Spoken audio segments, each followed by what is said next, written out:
2021 தேர்தலுக்கு முன் எம்.கே. ஸ்டாலின் ஏடிஎம்கே அரசுக்கு எதிராக கவர்னரிடம் ஊழல் புகார் கொடுத்தார். இன்று அதே கவர்னரிடம் எடப்பாடி பழனிசாமி டிஎம்கே அரசுக்கு எதிராக ஊழல் புகார் கொடுக்கிறார். இது கோயின்சிடென்ஸா இல்ல தமிழ்நாடு அரசியலின் தொடரும் ஒரு முறைதானா?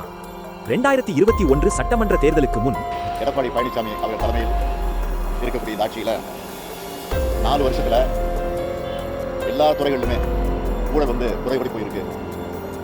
முதலமைச்சர் எடப்பாடி பழனிசாமி மீது உலக வங்கி நிதி ஊழல், நெடுஞ்சாலைத்துறையில நடைபெற்றிருக்கக்கூடிய ஊழல், மத்திய அரசு வழங்கியிருக்கக்கூடிய அரிசியை வெளிச்சந்தையில விற்றதில் நடந்திருக்கக்கூடிய மாபெரும் ஊழல், வருமானத்துக்கு மீறிய சொத்துக்கள் வச்சிருக்கக்கூடிய அந்த சம்பந்தமான ஊழல், இதெல்லாம் நாங்கள் ஆதாரங்களோட ஏற்கனவே லஞ்ச ஒழிப்புத்துறை கொடுத்துருக்கோம்.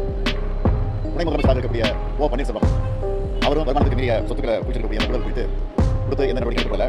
இது என்னன்னா உயர்நீதிமன்றமே உத்தரவிட்டு நடவடிக்கை சொல்லி ஆனால் எந்த நடவடிக்கை எடுக்கல. அதே போல அமைச்சரவை இடம்பெற்றிருக்கக்கூடிய எஸ்பி வேலுமணி, தங்கமணி, ஜெயக்குமார், உதயகுமார், டாக்டர் விஜயபாஸ்கர் இவர்கள் இதெல்லாம் ஊழல் புகார்கள் நாங்கள் லஞ்ச ஒழிப்புத்துறை கொடுத்துருக்கோம்.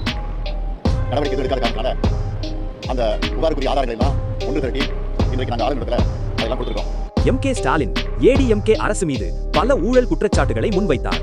மேடை பேச்சு மட்டுமல்ல, நேரடியாக எடப்பாடி பழனிசாமி, ஓபிஎஸ் மற்றும் பல அமைச்சர்கள் மீது பல 1000 கோடி ரூபாய் ஊழல் குற்றச்சாட்டுகளுடன் 97 பக்க புகார் மனுவாக கவர்னரிடம் சமர்ப்பிக்கப்பட்டது. அப்போது டிஎம்கே சொன்ன வாக்கியம், ஆட்சி வந்தவுடன் சட்டப்படி நடவடிக்கை எடுக்கப்படும். 2021க்கு பிறகு டிஎம்கே ஆட்சி அமைந்தது. ஆனால் இப்போது ஒரு முக்கிய கேள்வி எழுகிறது. அந்த ஊழல் புகார்கள் இன்று எந்த நிலைமையில்? விசாரணை முடிந்ததா? குற்றம் நிரூபிக்கப்பட்டதா? பெரிய தண்டனைகள் வந்ததா? ஒரு சில அமைச்சர்கள் மீது ரெய்டு நடத்தப்பட்டு எஃப்ஐஆர் பதிவு செய்யப்பட்டது. ஆனால் அதை தவிர பெரிய அளவிலான நடவடிக்கை எதுவும் இல்லை. 4 ஆண்டுகளில் ஒரு ஃபைனல் வேர்டிக்ட் கூட இல்லை. மக்கள் பார்க்கிறார்கள் ஒரு தெளிவில்லாத மௌனத்தை. இப்போது காலம் மாறிவிட்டது. ஆட்சியில் டிஎம்கே, எதிர்க்கட்சியில் ஏடிஎம்கே. இன்று எடப்பாடி பழனிசாமி டிஎம்கே அரசுக்கு எதிராக அதே கவர்னரிடம் ஊழல் புகார் கொடுக்கிறார். இந்த முறை குற்றச்சாட்டுகள் பல 1000 கோடிகளில் மட்டுமில்லை, 4 லட்சம் கோடி ரூபாய் அளவிலான ஊழல். கடன் வாங்கியது ஊழல் செய்யவே என்று எடப்பாடி பழனிசாமி சொல்கிறார். சுமார் 4 லட்சம் கோடி இந்த 4 ஆண்டுகளில் திராவிட முன்னேற்ற ஆட்சியில பல்வேறு துறையில் ஊழல் நடைபெற்றது. அந்த ஊழல் நடைபெற்ற என்னென்ன ஆதாரங்கள் அதையெல்லாம் நாங்கள் கொடுத்திருக்கின்றோம். இந்த புத்தகத்தில் முழுமையான விவரங்கள் நாங்கள் கொடுத்துக்கிறோம்.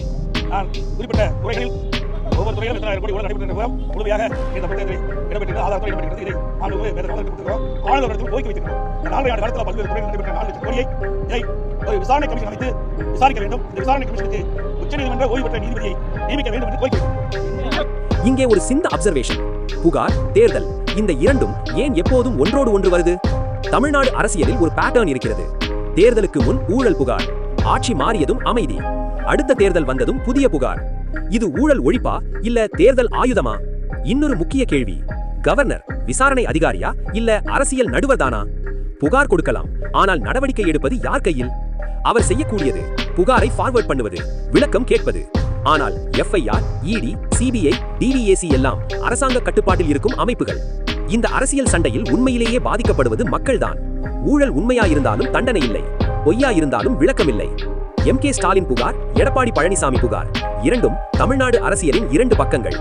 அரசியல் பழிவாங்கல் என்ற ஒரே வார்த்தையால் ஊழல் குற்றச்சாட்டில் சிக்கியவர்கள் தியாகிகளாக மாற்றப்படுகிறார்கள். ஆனால் மைய கேள்வி இதுதான், ஊழல் குற்றச்சாட்டு தேர்தல் காலத்துக்கான ஆயுதமா இல்ல உண்மையிலேயே ஒழிக்க வேண்டிய குற்றமா? மக்கள் சிந்தித்து வாக்களித்தால் மட்டுமே ஊழல் ஒழியும். சிந்தித்து வாக்களிப்போம், நல்ல ஊழல் இல்லாத அரசாங்கத்தை அமைப்போம். இந்த வீடியோ உங்களுக்கு பிடித்திருந்தால் லைக் பண்ணுங்க, மறக்காமல் சப்ஸ்கிரைப் பண்ணுங்க.